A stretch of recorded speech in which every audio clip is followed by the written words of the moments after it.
Dirty Moderates, Ronald Reagan left office 35 years ago, and his legacy remains one that has been deeply analyzed, contested, celebrated, reviled, revered, but really understanding, especially at this moment in our history, the importance of somebody who assumed leadership on not just the American stage, but the global stage, and took a kind of nuanced statecraft, as I call it, to another level, I think is a key point of Reagan's legacy. Left-wing ideologues be damned. My guest today, I believe, has written the definitive account of Reagan's Cold War era presidency and the challenges that he faced at that time. William Inboden is here. Will, as we're going to call him, is the professor and director of the Hamilton Center of Classical and Civic Education at the University of Florida. Yeah, he worked in the State Department and the National Security Council. And his latest book is The Peacemaker, Ronald Reagan, the Cold War, and the World on the Brink. Will, welcome to the show. Thank you, Adam. It's great to be with you. So I actually want to start with a paragraph in the introduction of your book, which I think will get us going and as part of our look into this. So you write in the intro, along with Franklin Roosevelt, Ronald Reagan was one of the two most consequential presidents of the 20th century. He was reviled and ridiculed by many experts and pundits at the time, but history's unfolding now offers a new window to reassess him, particularly his foreign policy. His critics, who were legion, feared that his presidency would lead to disastrous outcomes, such as nuclear apocalypse, another Vietnam, quote unquote, and America's terminal decline. Instead, with the peaceful end of the Cold War, collapse of the Soviet Union, renewal of the United States, and global expansion of freedom and prosperity, Reagan's grand strategy succeeded beyond even his imagining. Let's start with that. Let's do an overview before we get into the nitty-gritty of why his Cold War legacy ended up being so impactful for where we are today. Yeah.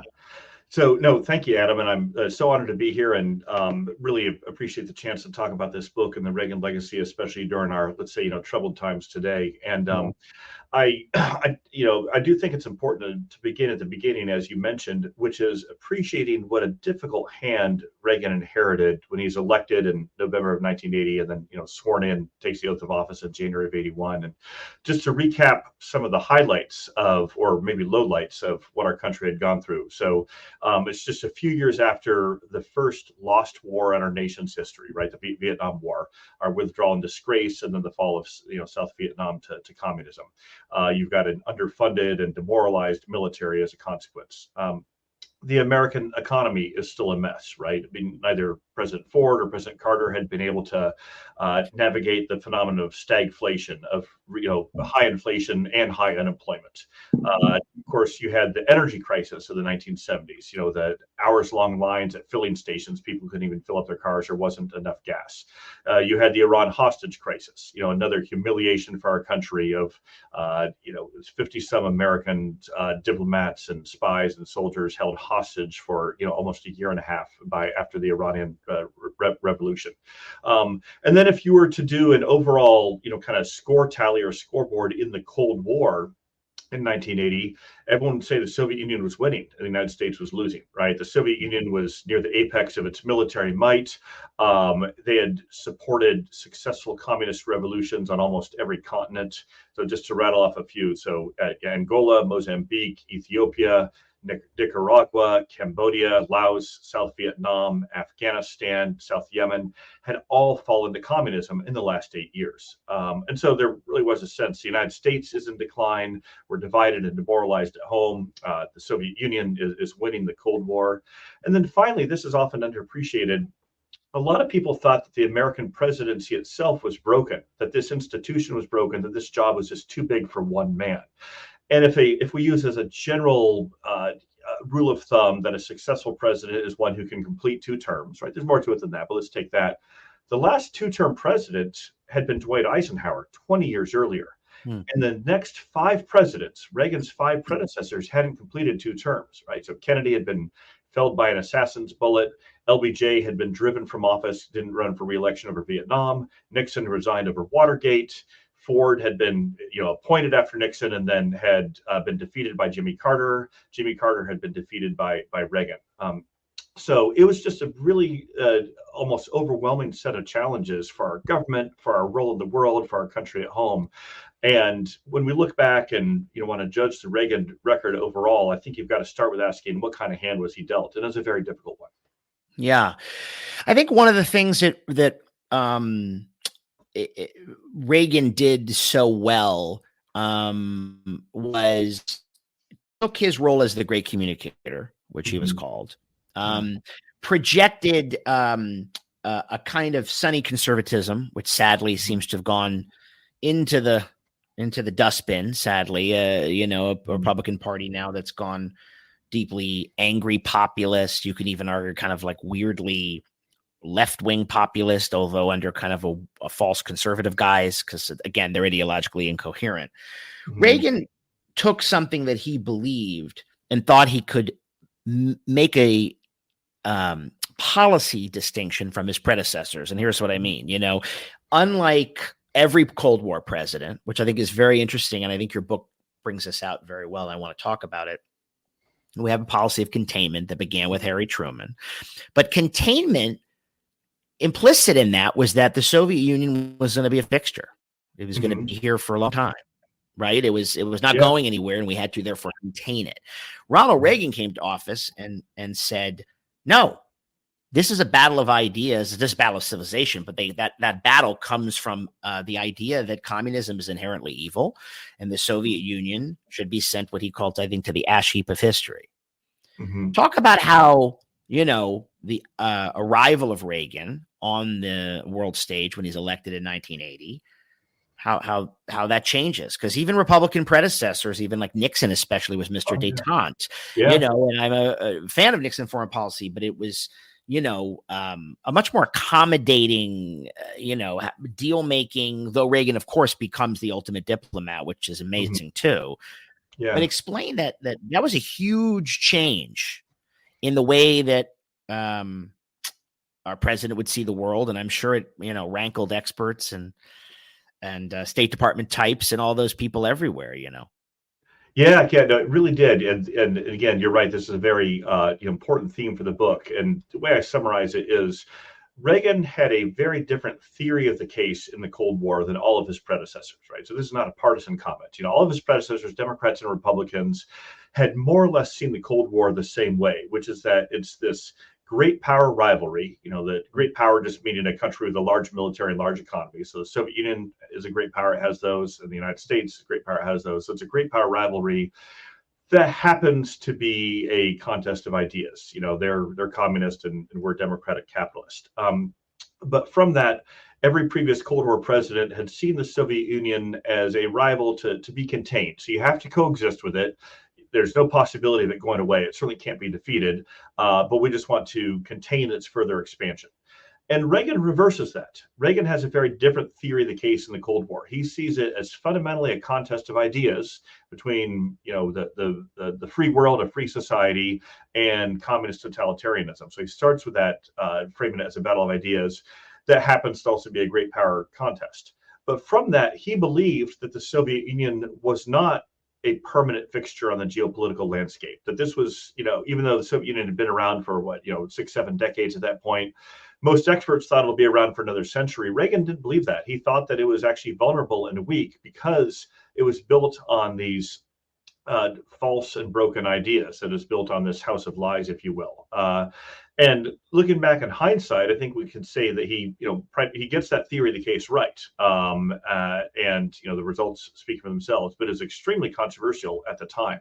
Most academic experts, most foreign policy experts in his party, as well as in the Democratic Party, thought this is nuts. The Soviet Union is strong and durable, and they've been around forever, and they're going to be around forever, and we just need to manage them. And Reagan believed very differently. But that brings to one other point you had started with. It's really important, is him as a great communicator. So because he believes in the power of ideas, because he believes in the power of the American idea, because he believes in the falsehood of the communist idea, he wanted to communicate that to the American people in the world. And so he took the communication part of the job very seriously. He knew that if I'm going to ask the American people and our allies to support a very different, somewhat more risky strategy in the Cold War, I need to explain it to them. I need to bring them along. I need to put it in terms that they can understand, but also that they'll appreciate. And he treated the American people like adults. And so even though he could speak in pretty plain terms, he was still communicating some sophisticated ideas there. And as you said, underneath that was this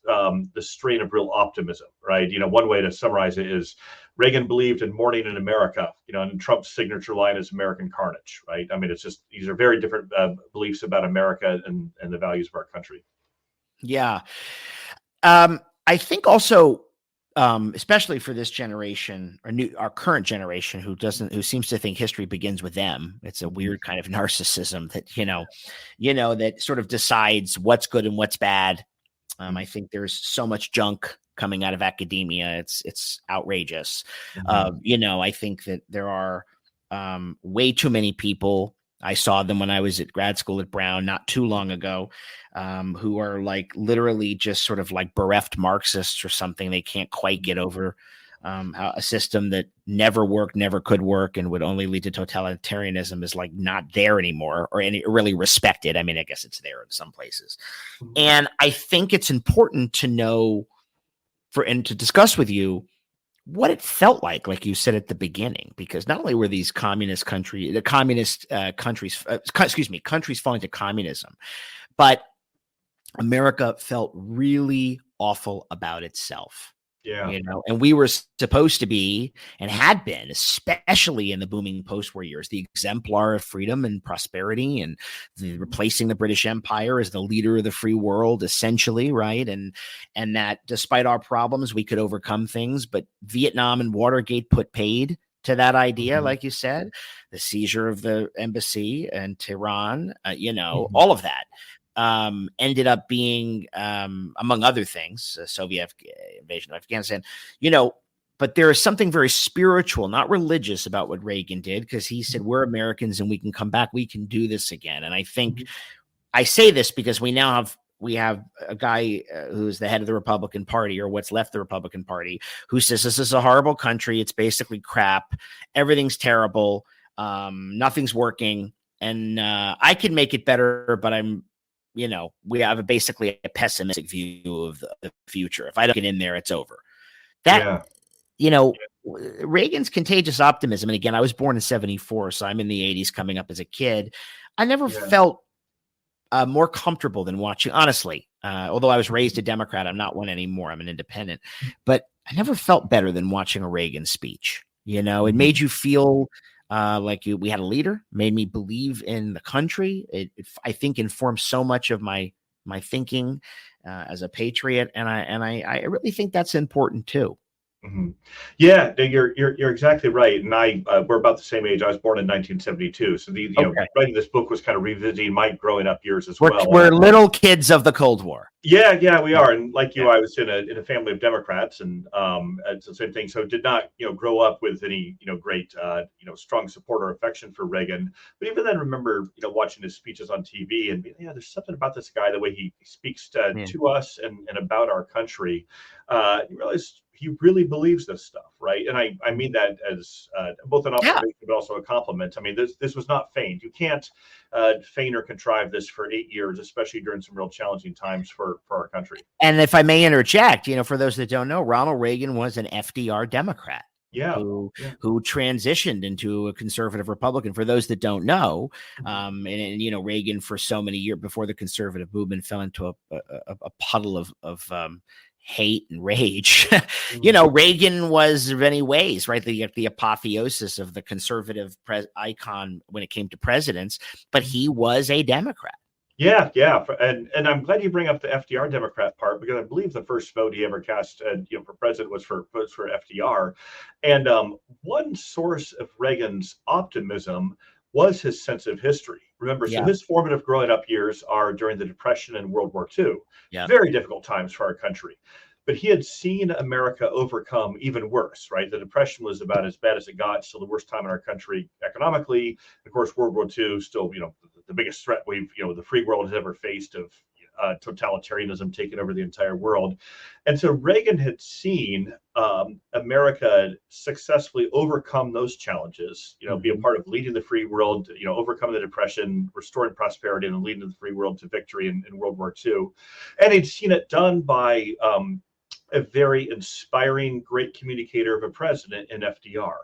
And so part of Reagan, the source of Reagan's optimism and communications priorities as president, 40, 50 years later, is his own sense of history. He knew, he'd often referenced, our country has gotten through this stuff before. I believe in American ideals. I believe in the American system, not just as a set of abstractions, but as something that has succeeded in history before, and we can do it again. And so that's a key part of understanding how and why he felt optimistic. And again, as you said, with our current generation, one reason why that I'm a professor at University of Florida and like history is I want to give our students some hope. I wanted them to know our country has come through worse times before. We've gotten through hard times before. Don't lose faith in our country. Don't lose faith in our values because they have proven the test of time. That's right. It's a good segue for us because I want you to talk about in your book, though, how Reagan comes in. There's a lot of people in the establishment who's worried that he's sort of a cowboy with his finger on the trigger and that he's going to push us closer to nuclear war. But let's talk about this amazing journey, this trajectory where Reagan comes in, giving strong speeches against the Soviet Union using, you could argue, bellicose language, right? Yeah. Though the empire is pretty strong. Yeah. Pretty strong. Ash heap of history, building up missiles, his whole plan. But how this sort of Reagan national security apparatus and idea, right, becomes really a great diplomatic triumph, and how Reagan, does in many ways his own like Nixon goes to China thing, where he's able to really transform, the way that statecraft could be executed, from being somebody who could hold forth with your values, but also know, look, nobody wants to be blown up by a nuclear weapon. Neither that's what mutually assured destruction was, but also let's put our knee on the neck of the enemy while also hopefully liberating the enemy from this tyrannical system they live under. I mean, there's something amazing about those nuances. Can we talk about that? Yeah, sure. And for our listeners, if you remember nothing else from our discussion today, and I hope you remember a lot of stuff, remember this about Reagan's foreign policy is he combined pressure and outreach, right? That may sound simple, but that is the key to understanding everything that he was about. And some people only want to emphasize the pressure with him, and others only want to emphasize the outreach. But for him, he was very committed to negotiating, but he wanted to negotiate from a position of strength. And so that's why, especially in his first term, he focused on a dramatic military buildup, restoring our military strength, including expanding our nuclear arsenal, the rhetorical offensive, call the Soviet Union the evil empire, saying that it will end up on the ash heap of history, as you mentioned. The human rights offensive, more aggressively supporting Soviet dissidents and dissidents behind the Iron Curtain to put internal pressure on the Soviet regime, all of that. But the entire time, he's also doing outreach to the Kremlin saying, hey, I want to negotiate. We don't want a nuclear war. We want to come to a peaceful resolution of our differences. But for him, he wanted to negotiate from a position of strength so that the Soviets would be more induced to make concessions and to not think that they could gain advantage over the United States. And this even came to a point with his pressure on the Soviet system to produce a reformist leader, right? One reason why he recognized Gorbachev and embraced him as a reformer sooner than most other Americans, a lot were initially skeptical of him, is Reagan for several years had been pressuring the Soviet system saying, I hope they'll produce a reformist leader that I can negotiate with. Brezhnev, the original dictator, when he took office, was not a reformer, not interested in negotiations. Then came Andropov, then came Chernenko. Of course, Reagan has that. They died quickly, though. They were older, got people, and then and Andropov and Khrushchenko, they were gone. Yeah, they only lasted about a year in office. And Reagan had that great line at one point. A reporter asked him, "Why won't you negotiate with a Soviet leader?" And Reagan said, "Well, I want to, but they keep dying on me." So, but it was true in the space of. Well, he had a great sense of humor. It's like after I think it's true. Right after Hinckley shot him, and he's, "Honey, I forgot to duck," he said to Nancy. Yeah. Right. Oh yeah. Always wisecracking, even when he's almost dying. And then when he was going on the operating table in the emergency room, and they're trying to dig the bullet out of him, and he's losing consciousness, but it still says to the doctors, "I hope you're all Republicans," right? So anyway, but with those Soviet leaders who kept dying, even though he joked about it, it masked a deeper truth about the rot of the Soviet system, right? This system couldn't even produce a leader who could live more than a year, because there are all these geriatric dictators. Yeah. Part of Reagan's pressure on that system was, hey, I want this system to feel so much pressure to reform that they have to turn to a reformist leader, a younger generation who's willing to negotiate, who wants to reduce the risk of nuclear war and bring this Cold War to an end. And I'm not saying that Reagan doesn't dictate to Moscow, "Thou shalt produce Mikhail Gorbachev." That's a more complicated story than that. But because he'd been looking for a reformist leader, he recognized one in Gorbachev when he came along. He thought, finally, I've got a negotiating partner. And that's why it's a remarkable story of the relationship that they built. Yeah. I mean, I think the other thing that I think people don't realize about Reagan is, and this is very key to your book, is he was not a pro-nuclear cowboy. Reagan was dead set on abolishing nuclear weapons. I mean, getting rid of them. Yeah. Talk about his anti-nuclear policy, because I think there also is I don't know if people even know that. I think they just think that, Reagan was, there's some revisionist histories which are, I believe, deeply incorrect. They said, well, Reagan was sort of forced to be moderate by virtue of the position, even though he was this hardliner. And no, I don't think so. I think your book explains how he took, what seemed like paradoxical ideas, right, and made them work, but he was never, hey, let's go nuke each other. I mean, that wasn't his stock and trade. Oh, absolutely. And this is, again, another key to understanding Reagan. He was terrified of nuclear weapons, and he was terrified of nuclear war. And and frankly, if we pause to think for a second, all of us should be terrified of nuclear war, right? Yeah. I mean, we're talking about the annihilation of the planet, the human race here. And there were enough missiles built up between our two countries in those years that, right? The Soviet stockpile. Oh, yeah. I mean, it's which you go into a lot of missile technology in this book, which is wonderful. I learned a lot. People don't realize it. It's not, we have 40, I'm making this up. We have 400 missiles and you have 600. You don't need 400 missiles to blow the world up, but yeah. Oh, yeah. And I do want to emphasize this point. This will segue to Reagan's desire to abolish all nukes, but to give our listeners a sense of the scale, at the height of the Reagan presidency in the Cold War, the Soviets had 40,000 nuclear weapons, most aimed at the United States. Wow. The United States, we had about probably 36,000 targeted the Soviet Union.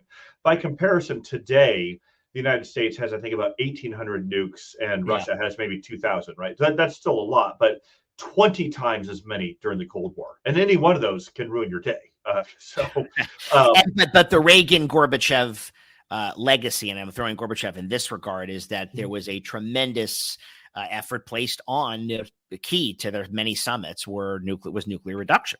Yeah. And again, Reagan is terrified of nuclear war, and he also knows the possibility of an accident. What if the Soviets don't launch against us, but our radar malfunctions and says it did, and we could just, stumble into a nuclear war. And so he knew that the very presence of these weapons is really destabilizing. So as I, summarize it, the two things that Reagan wanted to get rid of were the Soviet Union and nuclear weapons. And he tried to do both, right? He knew that nuclear weapons were a real threat, but he also saw the Soviet Union as a real threat. So that's why his negotiations with Gorbachev were about how can we get rid of these weapons, but also eliminate the Soviet system. And they made great progress on that. They signed what still is to this day the only treaty in history to abolish an entire class of nuclear weapons with the Intermediate Nuclear Forces Treaty.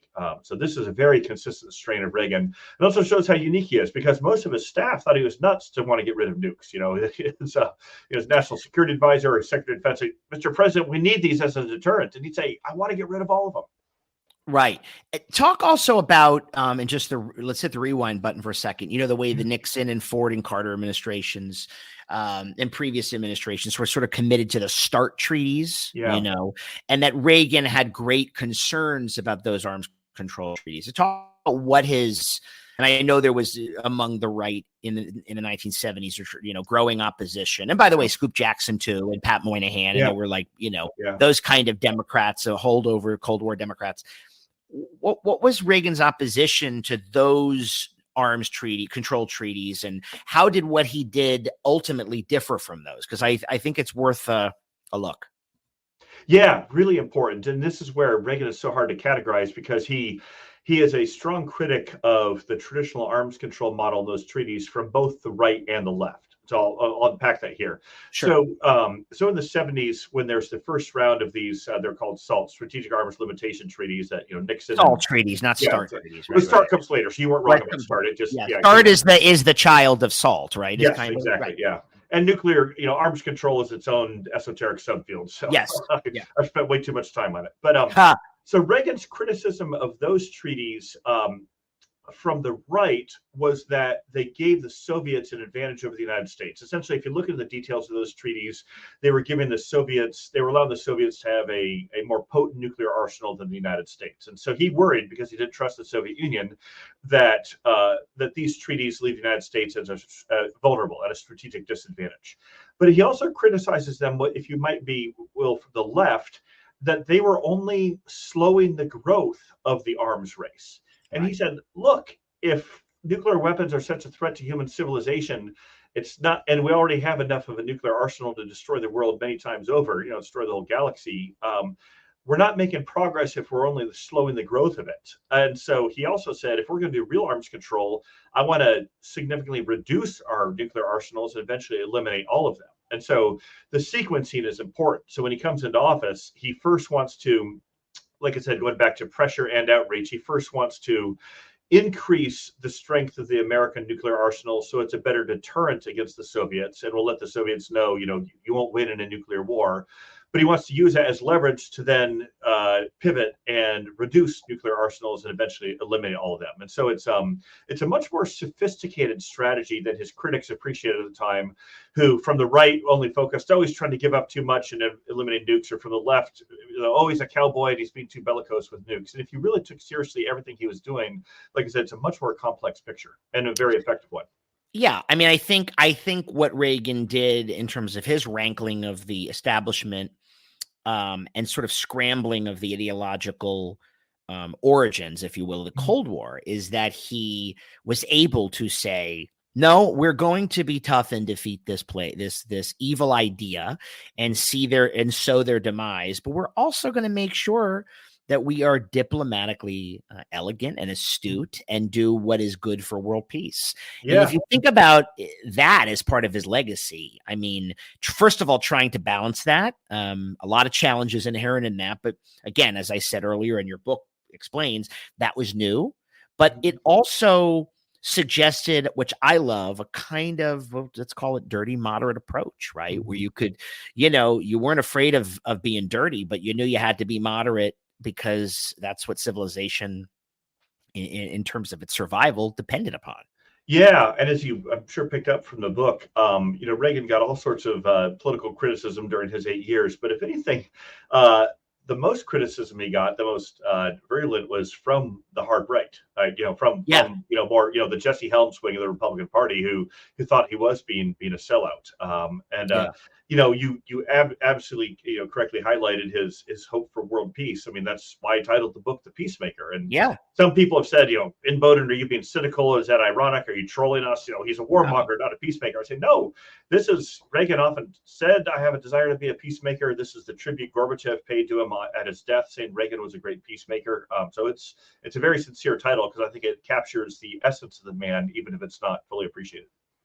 Yeah, I want to talk and get in the weeds a little bit, though.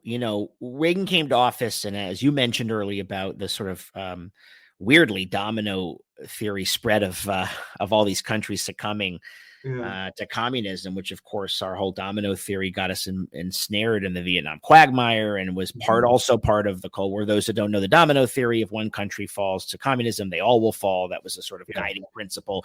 There's a lot of bullshit in there too, but I think there is an interesting kind of truth. If there's two superpowers at each other's throats, who can jockey for world power and strategic strategic superiority, you find countries that would be vulnerable.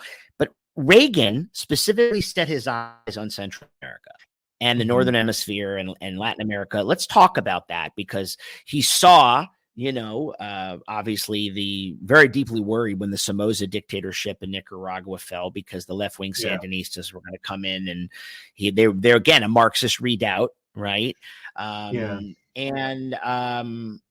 Was that El Salvador or Nicaragua? Actually, was Somoza?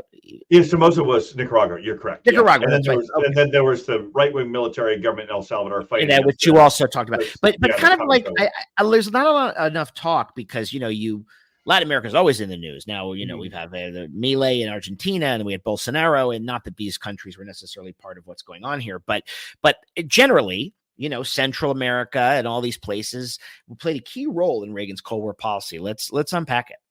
Yeah, sure. And again, this is one of the most controversial aspects of his legacy, and I try to give a balanced account in the book, but just I think some important background for our listeners. And also Iran Contra was part of this ultimately, so that's why I bring it up. This also leads directly to the worst scandal of his presidency, which almost brings him down.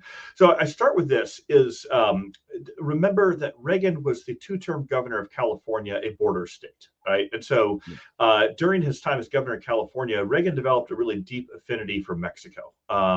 And when you look at Reagan's announcement of his presidential campaign in 1979, most of the speech is about domestic policy. He has a short section on foreign policy, and he barely even mentions the Soviet Union in the foreign policy section. Instead, he talks about his vision for the Western Hemisphere, and he even calls for a North American free trade accord. He becomes the first president to call for what becomes NAFTA, Canada, the United States, and Mexico. Once he's elected, but before he's sworn in, so during the transition time, he visits one country, Mexico. So I'm laying that groundwork in terms of this is a president very committed to the U.S. role in the Western Hemisphere and wants to build meaningful partnerships in the Western Hemisphere, but is also very worried about communist inroads in the Western Hemisphere. Of course, after the Cuban Revolution in 1959, communism had kind of stalled out in the Western Hemisphere.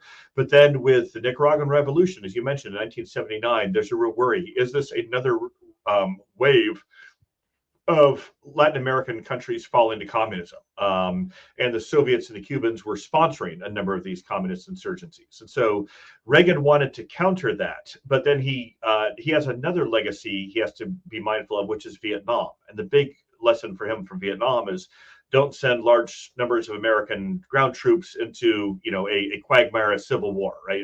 An unwinnable civil war. And so that's why he develops what becomes the Reagan doctrine of we won't send American troops to places. They may be seen as imperialistic. They may not be an effective fighting force, but let's support other governments or other forces who want to fight for their own freedom. And so it's I think a defensible, even an effective doctrine overall, but it sometimes meant some moral compromises, supporting some pretty unsavory and brutal either dictatorships or insurgent forces, and also meant he just stumbled into some a very problematic history of American intervention in the Western Hemisphere. And so there were no good options in Central America. I think it needs to be said, right? That's some about foreign policy is rarely are there good choices. It's more like pick among your bad choices here. But for him, it started with being very concerned to prevent any further communist inroads in Central America. But there's also the more positive vision of how can we build a better partnership between the United States and our Southern Hemisphere neighbors through free trade, through support for democratic transitions, through immigration reform. He's, of course, a big supporter of immigration reform, which he also sees as part of his partnership with South and Central America. Mm-hmm. Well, it's, geopolitics. You're an expert. I'm not. But as a student of politics for many years, it's like the idea, though, and I even in retrospect, Iran Contra notwithstanding, that, trying to sort of thwart, even if it meant, weaponry or aid of the spread of communism in that area, had a value because, if you sum up geopolitics, right? Yes, we don't want the governments who are satellites of the Soviet Union in power. And yes, that might mean that we are backing assholes, but let's put it bluntly, there are assholes. Yeah, so yeah. There's some like the Shah in Iran and Guatemala. Yeah. I'm not suggesting I'm not here supporting coups. I'm just saying, though, that, sometimes getting rid of, and I said this to you before the show, relates to Reagan's very forceful envoy, Jeane Kirkpatrick, in his first term at the United Nations, believing, and she wrote extensively about this in her own scholarly way, that, that you could kind of work with a right-wing dictatorship if you needed to, than you could a left-wing authoritarian regime, because the left-wing authoritarian regime had, let's say, less of a penchant toward democracy because they were often hemmed in, funded, or controlled by communist governments, or especially the USSR, and so, yes, we don't love dictators anywhere. But authoritarianism would be an end result of it either way. And who could we deal with in a way that would be better for our interests? And I don't think there's anything in on the global stage, and you can correct me if I'm wrong, where that doesn't come into account or into your thinking. I mean, there's no good option. So you take the least bad option. Sometimes there's a good option, but if it's two bad options, you're not going to go with the people who are supported and financed by your mortal enemy. I mean, that doesn't make any sense. So yeah. I think you frame it really well there. And I think two key points for understanding Reagan's Central America policies and the challenges he had is, one, it's now very clear, we now have, abundant archival evidence that the Kremlin, the Soviet Union, was pouring massive amounts of resources into Central America to support the spread of communism, right? For a couple of years, the Soviets were providing $1 billion a year in support for the Sandinistas in Nicaragua. The U.S. was giving maybe $50 million a year. So in that sense, Soviet efforts to control, take over, extend influence in Central America were real.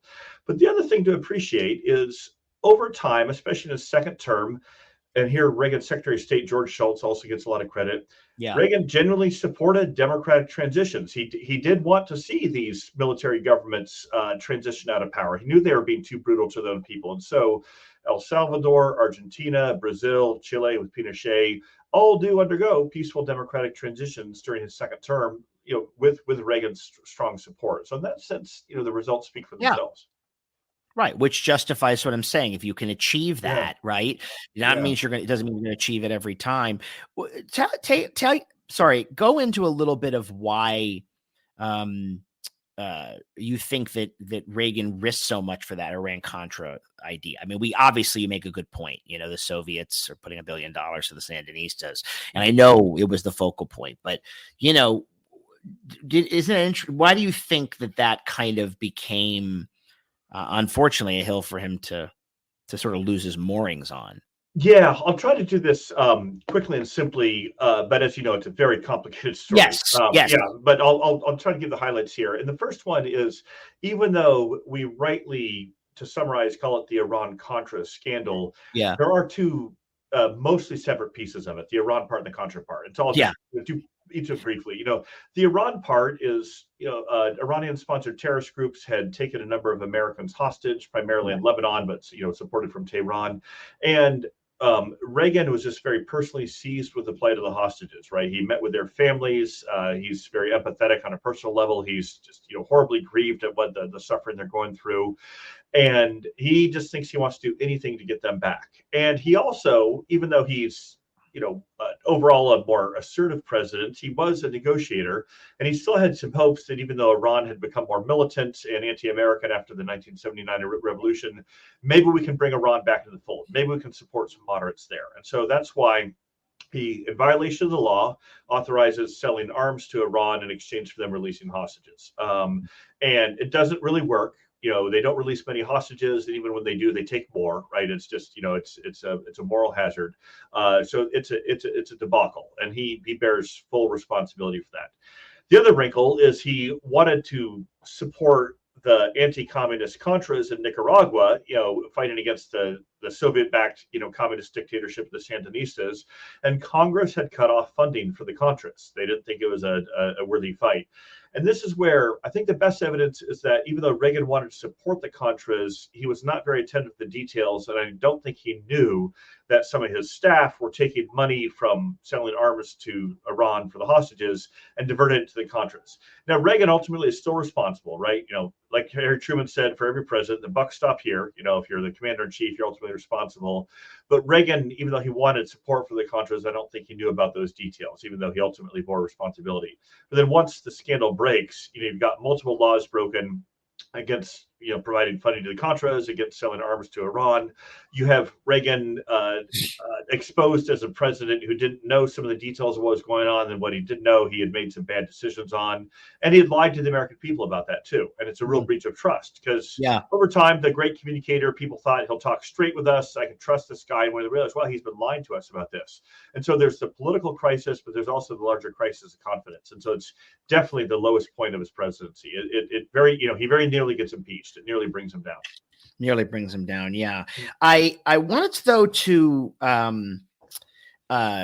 talk about something that Reagan did. Also, I think that it gave moral credibility to his way of thinking, was his support of dissidents. Yes. Very important. Before I let you speak, I always like to tell listeners here, and they know, one of the things, and maybe it's because I'm a kid of the Cold War. I'm also a moderate. I also am a free marketeer, and I know that any tyranny is evil, and that communism and all of its evils and its millions dead should never be forgotten. What was done in the name of trying to create utopias everywhere that can't be created, and that writers, artists, thinkers, leaders, refuseniks, pick your word, the Polish Solidarity Movement, all this stuff, Václav Havel in Czechoslovakia, all these different groups who were fomenting and doing their best to be free. Reagan had a great and deep abiding sympathy for them and believed in them. Talk about why you think Reagan really appreciated dissidents and what he did and what his administration did to try to help them. Yeah, no, another very important part of his story. So I appreciate you bringing this up. Sure. So Reagan, there were a number of different imperatives and values that flow into Reagan's very strong support for dissidents. It's not incidental. It's central to his Cold War policy. Part of it is he's a very intuitive person. He always wants to understand kind of individual human experiences of anything that's going on. And so for him, Soviet oppression was not just an abstraction. It's not just a number of statistics about this many hundreds of thousands of people dead or this many millions imprisoned. He wanted to know about the individual cases. And so he would follow very closely the plight of individual prisoners of conscience or dissidents. But the second is because he believed so much in the value of freedom, he really admired anyone who would have the courage to stand up against a totalitarian government. And he saw it as a real sign of weakness and brittleness of any government that would invest so much in oppressing and controlling and imprisoning its people and not allowing dissident voices. He saw that as a real vulnerability. He realized, well, the Kremlin is actually afraid of its own citizens. How can you tell that? Because it won't allow them freedom, right? It won't allow them to vote. It won't allow them to criticize their government or have a free press or any of those things. And so since he's very attuned to, he wanted to find what are vulnerabilities in the Soviet system. He thought, all right, if the Kremlin's afraid of these dissidents, then I want to support them. Right? If they're against the Kremlin and the Kremlin's afraid of them, then they're my people. And so that's why he invested so much in supporting, Natan Sharansky, the great Soviet Jewish dissident who was imprisoned, or Andrei Sakharov, or the other refuseniks, or the Siberian Pentecostals, or Christian dissidents as well. He does it from a humanitarian impulse, but also because it's a way for him to kind of bring internal pressure on the Soviet system, not just from those Americans outside, but supporting its own people and try to help turn, he didn't see the Soviet people as the enemy. He saw the system as the enemy. And so he wanted the Soviet people to know, I am on your side. America is on your side. Anyone who wants to stand up for your freedom in the world, America will stand with you, and I will stand with you. This drove the Soviets nuts. Whenever Reagan would meet with a Soviet leader, especially Gorbachev, he'd spend a lot of time saying, I want you to release these people from prison. I'll give you the names. I'll give you a list of the prisoners. And it's very embarrassing for Gorbachev because Gorbachev deep down knew this is not a healthy sign of a society that we're imprisoning some of our most dynamic, innovative, courageous people just because they criticize the government. Yeah, I mean, especially Soviet Jewry, and this moment we're in now. I mean, one of the things I remember so vividly, which is going to bring me to a Joe Biden thing in a second, but you had Kirkpatrick at the UN, and you had Reagan's commitment to resettle Soviet refugees, stuff like that, and his commitment to Israel, that was all part of it. I mean, of course, as I've written about in my Substack, people forget the Soviet Union created essentially the PLO. So they were the chief backers. A lot of people, and again, have no history. We can talk about today's crisis, but remember that, these two global powers, Soviet Union provided materiel to the Syrians and the Egyptians and the Jordanians at that time. And of course, backed Arafat and all that stuff. They were the part of the whole third world bloc, and Zionism is equals racism. It has deep roots in Soviet propaganda. In this, again, the civilizational battle. But I say all this to say that when you speak of the Reagan doctrine, especially the idea of we aren't going to do a Vietnam style quagmire and send our troops everywhere, but ideologically, morally, from an infrastructure perspective and what have you, we're going to support our cause. I think that with Ukraine and largely really to Israel, despite his crazy left, Biden has kind of emulated the Reagan doctrine in a lot of ways, in the best sense. Do you agree with that? Yeah, I do. And I'm certainly critical of Biden in a number of other ways, but absolutely on those issues, right? I mean, Ukraine, supporting, providing, weapons and economic aid to Ukraine is a page straight out of the Reagan doctrine playbook. I mean, it is supporting people who are fighting for their own freedom against Kremlin aggression, right? I mean, that's if you want to put it in one sentence. Sure. I've been grieved to see the Republican Party not more supportive on that front too. It's certainly an abandonment of the Reagan legacy. When you see the Republican Party, kind of tilting back toward isolationism, and in many ways the darker, not even just a Robert Taft pre-World War II thing, but kind of a Father Coughlin-y dark. We're going to erect barriers like they're living in like this is 1890 or something crazy. What do you? I mean, again, you worked in the George W. Bush administration, right? Clearly, incredibly non-isolationist. True internationalist sometimes for the worst, but that was part of the idea. Being bold on the world stage. I mean, that Trump could come in and do that and sort of again throw away any remnant of the Reagan doctrine. Well, what do you attribute that to? What are your thoughts on that from a contemporary perspective? Yeah, again, I'm very disturbed by it. I'm very grieved by it. I've written and spoken a lot against this. I also step back and try to understand it, and I think it is part of some of the cycles of history. You mentioned some of these earlier antecedents. It does feel like a recurrence of a 1930s moment, or maybe a little later, some of the Taftite isolation. So in that sense, these aren't completely new strains. You had it in the early 1990s with the Pat Buchanan candidacy too, right? Almost explicitly anti-Semitic in his opposition to Israel, and then just a come home America mentality on the world stage. And so these things aren't completely new, but what has been new and disturbing is having a presidential candidate in Trump who exemplifies these and has helped spread these ideas. They're not off at the margins anymore. This was a concern Reagan had in his own day. I mean, one of his he had many great speeches, but one of my favorites is the boys of Point du Hoc, right? Sure. Peggy Noonan, the great Peggy Noonan. Yeah, Peggy Noonan writes it. Yeah, it's the 40th anniversary of the D-Day landings at Normandy. I still tear up every time I watch the video of it. Encourage all your listeners to. It's only about 15 minutes on YouTube. These were the boys of Point du Hoc. Yeah, that's right. So these are the men who freed the continent. A big part of the speech is World War II tribute, and that's powerful. But towards the end, Reagan brings it back to the present day context, and he talks about the importance of standing fast with our allies against tyranny, whether it was Nazi tyranny or now Soviet tyranny, and then even warns against isolationism. He said, "We've learned this hard truth from 2 world wars: the isolationism never was and never is an effective response against tyranny. That we station our troops over here, we defend freedom over here, so that it doesn't get threatened threatened at home. And so again, this goes back to him being a student of history, and he very much warned against these recurring trends, and he saw it in his own party some in the 1980s, and it's certainly back with us today. But that's where I hope we can. Great, yeah.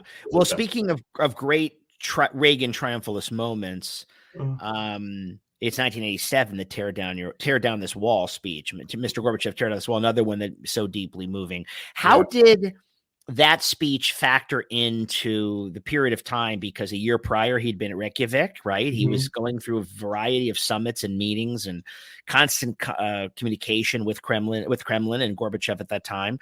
How did that factor in, and what did that signal to Moscow? Yes. So, and I'm glad you'd asked me about Iran-Contra earlier, because that speech comes right after the Iran-Contra scandal. And it's a great example, I think, of Reagan getting his mojo back, to put it colloquially, right? He's had a crisis of confidence and loss of trust in the American people because of the scandal. Moscow has been looking at him thinking, maybe this guy isn't such an effective president. Maybe we could get the upper hand. And so when he then travels to Berlin and stands, there at the Brandenburg Gate. And the other thing to remember is, coming out of Reykjavik, he had been building this friendship with Gorbachev. He had extended the hand of outreach. They were talking about reducing nuclear weapons. But as I mentioned earlier, Reagan is always combining pressure and outreach. And with the Berlin Wall, that to him just symbolized Soviet oppression, because it was not built to keep people out of East Berlin. It was built to keep them imprisoned within, right? Of course. And it wasn't the Germans who had built the Berlin Wall. It was the Soviets who had built it. Yeah. So it's a symbol of oppression in communist society, imprisoning its own people, and of Soviet imperialism, that they're doing this in another country. And he knew that just as the Soviets had built the wall, the Soviets would have the authority to tear it down. And so that's why those words are so important. Mr. Gorbachev, tear down this wall. It doesn't say Mr. Honecker, the East German leader. It says Mr. Gorbachev, tear it down.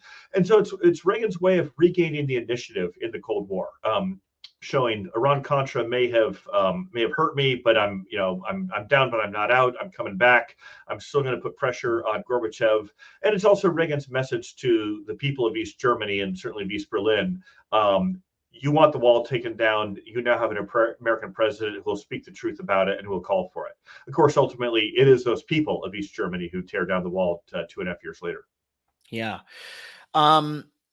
Before we finish, what would you say was Reagan's biggest folly? If you had to level, and your book is very honest about this, because this is not a book without acknowledging or pointing out the blemishes of the Reagan administration. Besides Iran-Contra, where do you think Reagan fell short? Where do you think part of his legacy is somewhat, not to say besmirched, but is somewhat more spotty than it might otherwise be, specifically in the area of foreign policy? Yeah, I'll mention a couple. One builds off Iran-Contra, but overall his Middle Eastern legacy was not a great one, right? I mean, the Iran-Iraq war was going on at the time. He provided, out of realpolitik motives, a lot of support to Iraq, who a few years later we have to go to war against in the Persian Gulf War. Right? But also sold arms to Iran to get. Yeah, and he sold arms to Iran too. So it's just kind of incoherent, right? Yeah. So the Middle Eastern policy there, you can't point to a lot of successes. It was tough. It was a bit of a mess, but he made a share of mistakes. Another one, I know you said primarily foreign policy, but the budget deficits and then the growing national debt. Now, it's not entirely his fault. Congress has the power of the purse. The Democrats in Congress in particular were on a spending binge. But Reagan was such an effective president and leader in so many other areas, and could have his way with Congress in so many other areas, that he really failed on that one. And he himself would have said that was one of his biggest regrets. And that has foreign policy implications, and that it, insofar as it is a drag on the American economy, or a vulnerability from all of our foreign indebtedness, it's also a foreign policy vulnerability. Yeah. I mean, I think, though, your book in the epilogue, to close out, speaking of the way Reagan could still, take stock of what had been done that was good, because that was sort of crucial to his not just optimistic nature, but his belief in America, something that he radiated so sincerely that we all could feel in a way that if the presidency is a bully pulpit, if the presidency is very, very, very tied into and bound to the idea of the bully pulpit, right? Of using that as an inspirational instrument. No one perfected it like Reagan. I mean, what I mean? And that's important, the way the president communicates. I mean, one of the things before we finish, you saw Joe Biden seemingly spring to life in this last State of the Union address, strong and confident. That's what I think people want. You can agree or disagree with the policies, and I do, but you want to hear somebody stand up for what it is they're proposing, their values over that. But, in that farewell address, which you write about, January 11th, 1989, he always, as you put it, he spoke more of his country than himself. And you write, he invoked a favorite image, America as a shining city on a hill, and continued, if there had to be city walls, the walls had doors, and the doors were open to anyone with the will and the heart to get here. He closed with his hope. And how stands this city on this winter night? More prosperous, more secure, and happier than it was 8 years ago. But more than that, after 200 years, 2 centuries, she still stands strong and true on the granite ridge, and her glow has held steady no matter what storm. And she's still a beacon, still a magnet for all who must have freedom, for all the pilgrims from all the lost places who are hurtling through the darkness toward home. Amen. Tough not to get. I hope that everybody hears those words. It gets me choked up, when you see the evils of Trumpism and all the crap we're going through, and that's what we're fighting for. I normally don't get worked up like that, but man, that was good. It was good. Yeah. So those Peggy Noonan's words? Yeah, those were. Although I will say, Reagan had such a strong hand in his own speeches, and so he would work closely with speechwriters like her and Tony Dolan and other words. But a lot of it are his own words too. So he wasn't just reading a script someone else prepared. He was reading a script he helped write himself.